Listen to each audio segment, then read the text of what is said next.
Today we'll begin with a new topic, cell, the structure and functions. I know this is the first time you're listening to the term cell. So today I'll explain to you what exactly does cell mean. Now as you can see, I mentioned the definition of cell on the board. The basic structural and functional unit of life.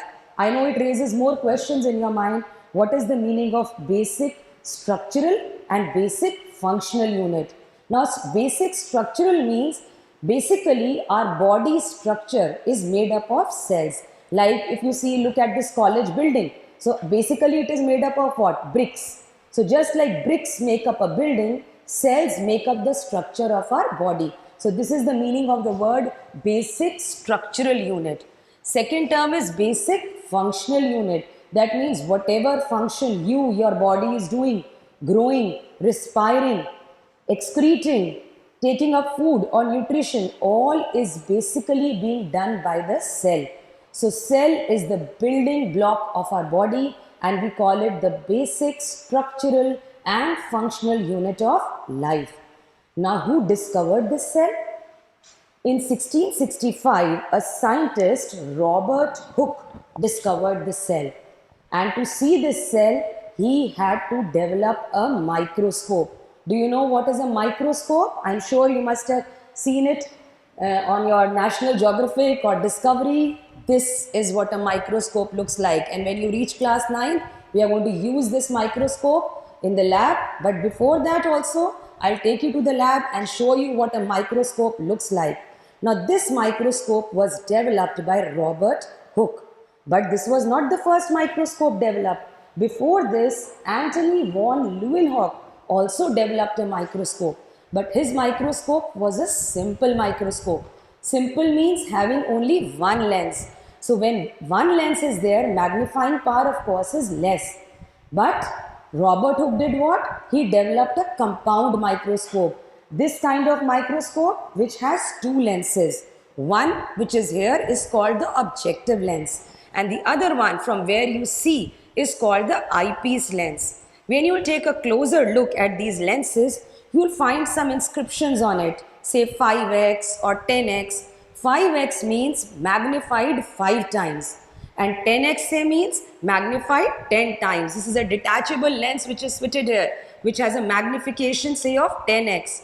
So overall, when you put something here, how many times does it magnify it? Say this is 5 and this is 10. Not 5 plus 10, but 5 into 10 multiplied by 10, which makes it 50 times. So 50 times that thing is going to get magnified. Like say I have a slide here. This is what a slide looks like. And on the slide, the specimen we have to observe is mounted. And this slide is placed on the stage of the microscope and it gets as many times as you want magnified. Say we are using two lenses, 10x and 10x. So how many times? 10 multiplied by 10, that is 100 times. So this is the magic of a microscope and you will be using it very soon in your biology labs. So who developed it? Robert Hooke. And what did he observe under his microscope? He was observing a thin slice of cork. Cork is obtained, it's a kind of wood obtained from the bark of a tree. Now you all must be playing badminton, especially these days you've been at home for long. So the shuttlecock what you use at the base of it, that wood, that porous wood is called cork. Cork is also used to seal many bottles. I'm sure all of you know what is cork. So Robert Hooke did what? He cut a very thin slice of a cork and put it under his microscope, his compound microscope. And what did he see? He saw a honeycomb-like structure. Honeycomb means madhumakki ka chatta what you have, something like that, made up of so many small compartments. And these he called them as cell.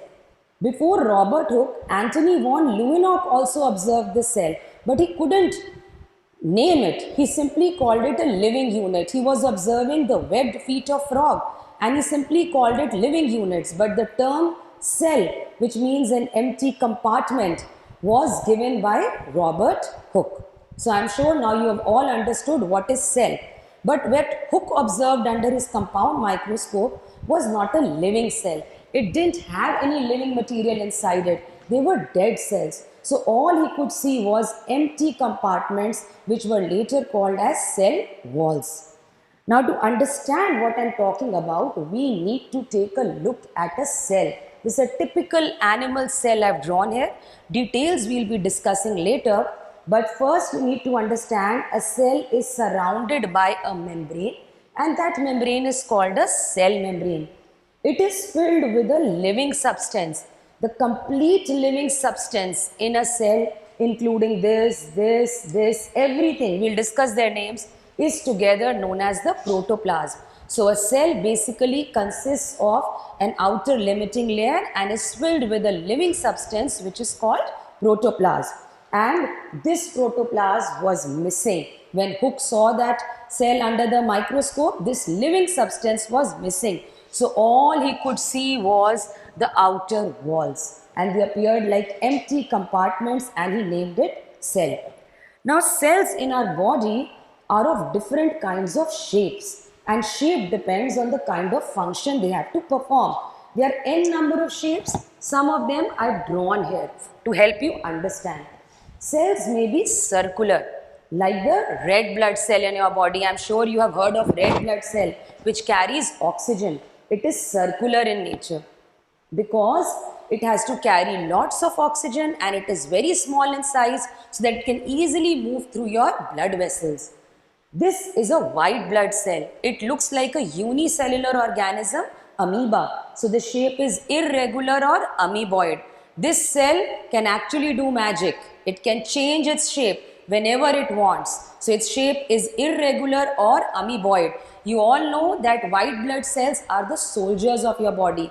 Whenever any germ comes or enters in your body, these white blood cells come out of your blood vessels, reach where the germ is entering and engulf it or eat it up. And for coming out of the tiny holes of your blood vessel, they have to squeeze out. They have to change their shape. So isn't their shape related to the function they have to perform?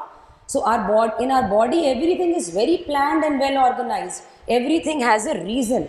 So white blood cells can change their shape so that they can squeeze out of the walls of the capillaries and eat up or devour the germs. Now this is what a nerve cell looks like in your body. It's present in your brain, in your spinal cord. So isn't it like a thread? And just like wires carry messages, or electric wires carry electric current, these nerve cells carry messages from different parts of the body to the brain, from brain back to the different parts, and head to tail they are joined like long wires in our body. So this shape is also thread-like, and it is concerned with the function the cell has to perform. One more shape I've drawn. Such a shape is called spindle shape. The muscles, smooth muscles present in your walls of stomach, intestine, they have a spindle shape. Spindle shape means shaped like a fish. All must have seen a fish. Broad in the middle and tapering, joining at the ends. This is what this looks like. And it is just like a rubber band or an elastic. Because what do muscles do in your body? They bring about movement and locomotion. It will contract and relax. So here are some shapes commonly occurring cells in our body. More are there in your book. You can go through and understand that how shape of the cell controls the function. Next we come to the number of cells. Some organisms like amoeba or bacteria or chlamydomonas are only made up of one cell. Such organisms are called unicellular, and organisms like us are made up of millions and trillions of cells, and we are called multicellular organisms. Now life is not easy for the cells of multicellular or rather unicellular organism, because if a cell or if an organism has only a single cell, that single cell will have to do all the work. Like these days, if your domestic help was not coming, you must have seen your mother doing all the work at home, cooking, cleaning, everything, doing utensils, washing clothes, and I'm sure you must be helping her, but still lot of burden was there. But in a multicellular organism, work is divided, just like in a family, work is divided. Who would do what? So we are multicellular organisms. Our certain cells are doing work of movement and locomotion. Some are doing work of respiration. Some are doing work of digestion. So two main differences are there between uni and multicellular. A unicellular organism is made up of a single cell, but that single cell has to do all the work, all the functions. A multicellular organism is made up of several cells, up to millions or even more. And here there is a unique property called division of labor, division of work. So different cells are allotted to do different works. So now we have two main kinds of organisms, unicellular and multicellular. Next we discuss the cell theory. Cell theory was proposed by three scientists. You'll find the names in the book. Learn how to write the correct spelling. Schleiden, Schwann and Virchow. Now one thing is interesting and easy about science is you are permitted to write only the second name or the surname of a scientist.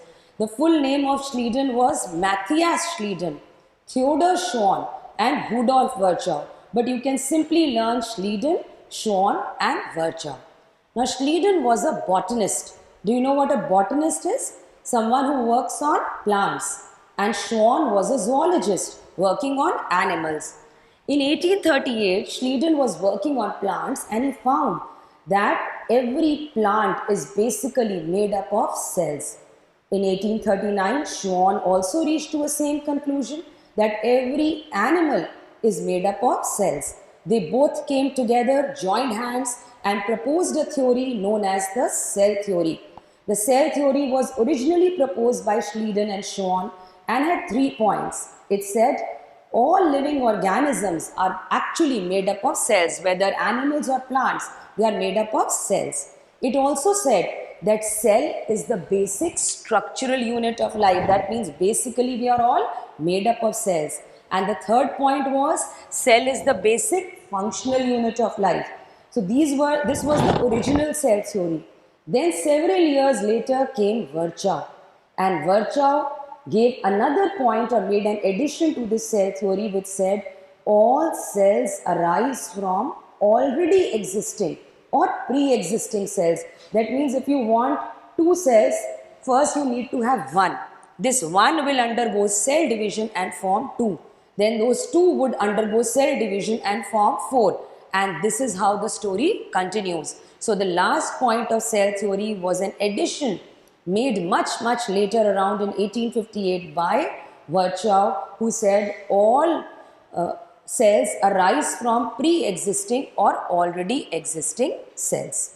So this was about the different shapes of cells, the types of organisms, uni or multicellular, and the cell theory proposed by the three scientists. We will now take our discussion one step further and talk about different parts of animal and plant cells. Now, if you take a good look at the two, I know there are a lot of new terms for you, a lot to assimilate, but we'll go by it step by step. Three things at a quick glance you'll find are common in both animal cell and plant cell. Three things which every cell has: a cell membrane, a nucleus and a living substance called cytoplasm. These are the three parts which are present in every cell: cell membrane, nucleus and cytoplasm. What is a cell membrane? It is the outermost limiting membrane of an animal cell. Of course, as it looks like, it is protective, slightly protective in nature. But in a plant cell, you will find it inner to an outer thick wall. What is this outer thick wall labeled as? Cell wall. So in plant cell, the outermost layer is the cell wall, which is missing in an animal cell. So both have a cell membrane. Animal cell has it as the outermost layer and plant cell has it inner to the cell wall. Both are filled with a substance, a jelly-like substance. You all eat jelly, you know what jelly looks like. So it's a jelly-like living substance filled all around here and here in this area, which is called the cytoplasm. Now what do these things do? As we are talking about or naming them, let's discuss their functions also. A cell membrane has tiny holes in it, tiny holes, and it allows only certain substances to enter and leave the cell. It will let good things enter the cell and allow bad things to leave the cell. But a cell wall has big holes in it. It allows anything and everything to enter or to leave the cell. So maybe you are living in a society, an apartment, and you have a guard. There is one guard who's lazy, who's sleeping all the time, he doesn't bother whether some thief comes inside or some children from the society go out to play. Cell wall is something like that, doing nothing about the safety or security of the cell. It allows anything to enter, anything to leave. But that doesn't mean it's useless. It's very hard, it's very rigid, it gives shape to the plant cell. You know that a tree doesn't have a skeleton, yet it's able to tall erect. How? Because all cells in the tree or in the plant have a cell wall which is so hard, so rigid and so protected. So cell wall is doing that work pretty well. But what is it not doing well? Guarding. Guarding or controlling who is entering and who is leaving. But inner to the cell wall, to keep a check on that sleeping guard in the inner gate, we have an alert guard of the society who is making sure no bad elements get into your colony, and little children who need protection don't step out. And who is that alert guard? The cell membrane, which is there in an animal cell as well, in a plant cell. But cell wall's work is to give shape, protection and rigidity, and it is doing that work perfectly well. Inside we have the jelly-like substance we were talking about, and that is called what? Cytoplasm. Cytoplasm is the place where all action takes place. All chemical reactions, all activities of the cell occur in the medium called cytoplasm. In the animal cell, it is occupying a large space all around the central nucleus. But in a plant cell, you will find something big is there in the center. We'll discuss what it is. And surrounding place only a peripheral layer of cytoplasm is there. But it is the place where all chemical reactions are taking place. Now, who is the boss of the cell? Just like an office has a boss, your school has a or college has a principal. Who is the boss or the control center of the cell, without which cell cannot do anything? Who tells every part to do what, when, how? That is none other than the nucleus. You can see in animal cell, nucleus is central in position, occupies the center. Whereas in plant cells, the nucleus has been pushed on one side. Each nucleus is surrounded by a membrane called nuclear membrane, and it is filled with a jelly-like substance again called nucleoplasm. So nuclear membrane surrounds it, nucleoplasm fills it, and inside the nucleus you will find another dark body which is called nucleolus. And along with this, in the nucleoplasm there are a lot of threads. These threads are known as chromatin threads. Now you all know that you look like your parents because you have inherited what from them? Their genes. Not the genes you wear, G-E-N-E-S, genes, okay. And where are those genes present? In these chromatin threads. Chromatin threads only will make up the chromosome. Overall, your body cell's nucleus has 46 chromosomes, 23 pairs, which is different for different organisms. And on those chromosomes, what are present? Genes. And genes help to carry features or transmit features from parents to children. So you look like your mama or like your daddy because you have inherited their genes. And genes are present where? Inside the chromosomes in the nucleus. So a nucleus has chromatin fibers which makes up chromosomes. How many chromosomes in your nucleus? 23 pairs, or overall 46. So this nucleus is the boss of the cell, control center of the cell, contains genes and transmits them from parents to children. That is why children resemble the parents. Next we will discuss some other parts which are present only in an animal cell. Here you will find a part labeled as centrosome. Now centrosome helps an animal cell to divide 1 into 2, 2 into 4 and so on. So who is helping? Centrosome. But in plant cell you will not find a centrosome. So what is there which is present in an animal cell and missing in a plant cell? Centrosome. You have to remember that. And what is there in a plant cell which is missing in an animal cell? Just now we discussed a cell wall. A cell wall present in a plant cell but missing in an animal cell. Something else is there. I'll show you what. Can you see a chloroplast here? And I'm sure you know what a chloroplast is. Chloroplast is a part of the cell and it is present in green plants. It contains a green pigment called chlorophyll. And this chlorophyll traps sunlight to bring about a process called photosynthesis. I am sure in class 5 you have studied about photosynthesis. So who is doing that photosynthesis? It's being done in the presence of a green pigment called chlorophyll, which is inside a cell part, or more correctly we call it plastid, and that plastid is called what? Chloroplast. So tell me two things which are there in plant cell and not in animal cell. First, cell wall, and second, chloroplast. And something which is there in an animal cell and not in a plant cell, what is that? Centrosome. Both have a cell membrane, both have nucleus, both have cytoplasm, and some more interesting things both have. Can you see this structure made here? This is called endoplasmic reticulum. You will find the reference in your book. What do we call it? Endoplasmic reticulum. I know a lot of difficult spellings for you, but I'm sure you will manage. So endoplasmic reticulum is like a skeleton of the cell. I made only one or two, but it runs everywhere between the nucleus and the cell membrane, and it acts like a supporting framework of the cell. So it's a supporting skeleton. And on this endoplasmic reticulum, can you find tiny beads, just like beaded structures are there? They are called ribosomes. A ribosome is called the protein factory of a cell. It makes proteins for the cell. So this is endoplasmic reticulum. Learn how to pronounce it, how to spell it. And on the endoplasmic reticulum, we have number of ribosomes, which are protein factories of the cell. One more name must be mentioned in your book, and that is mitochondria. A mitochondria looks something like this. It's like a bag, or you could say it's like an orange cut open. Just like you cut an orange into two, mitochondria looks something like that. And mitochondria is called powerhouse of the cell.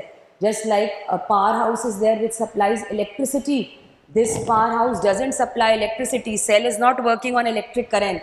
Okay, what does it supply? Energy. And which is the energy giving process? Respiration. So who is helping the cell to respire? Mitochondria. This mitochondria is present in plant cells also, and it is present in animal cells also. Both contain mitochondria, which is the powerhouse, ribosome, which is the protein factory, nucleus, which is the control center or the boss of the cell. One more labeling has been done here, and that is what? Lysosome. Now lysosome occurs in both, but usually we find it in animal cells. Very few plant cells have it. That is why I have not drawn there. So lysosome is known as the suicide bag of the cell. Now I hope or I know you understand the meaning of suicide, which is not a good thing, but in this case, why does the cell need to commit suicide? When a cell is so injured, so damaged that it knows that now it cannot repair itself, it cannot heal itself, then what happens? This lysosome is a bag which just bursts, and it releases some chemicals called enzymes, and these enzymes are going to destroy and digest the whole cell, because when old cells will be destroyed and digested, new cells will take their place. So it is mandatory that the cell had to take its own life, because now it could no longer be healed. All cells have the ability to heal or to repair themselves, but sometimes the damage cannot be undone, it cannot be healed. In such a case, who takes over? The lysosome, and that is why it is known as the suicide bag. And one last part here is the Golgi bodies. You can see Golgi bodies here present in both plant and animal cells. Now these Golgi bodies produce some important chemicals inside the cells, and they are called enzymes and hormones. Now details of the functions of these cell organelles are not in your syllabus. Function of cell membrane, cell wall, nucleus is there. Other details are not. Chloroplast is there. Too many details are not there. But when you learn a term, you should know what it means. So just for your understanding, I am giving the functions of different cell parts. And all these cell parts are living in nature.